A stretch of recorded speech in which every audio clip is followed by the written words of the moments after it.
ખોવાયેલું શ્વાન પાછું મળી આવતા પોલીસ સ્ટેશનમાં સર્જાયા લાગણીસભર દ્રશ્યો।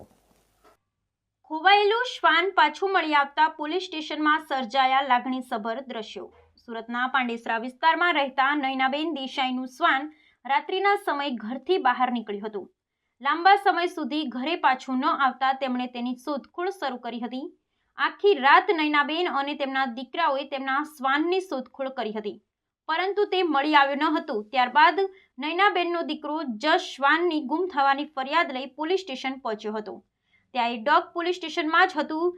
જોશને જોઈ અને ડોગી પણ હરખમાં આવી ગયું હતું। બાદમાં દીકરા જશે મમ્મીને શ્વાન મળી આવવાની જાણ કરતા નયનાબેન પણ પોલીસ સ્ટેશન પહોંચ્યા હતા અને ત્યાં તેમના શ્વાનને મળી ભેટી પડતા પોલીસ સ્ટેશનમાં લાગણીસભર દ્રશ્યો સર્જાયા હતા।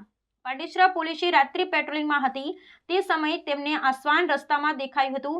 કોઈ માલિક ન દેખાતા પોલીસે તે શ્વાનને પોલીસ સ્ટેશન લઈને પહોંચ્યા હતા, જ્યાં સવારે શ્વાનના અસલી માલિક સાથે સુખદ મિલન થયું હતું।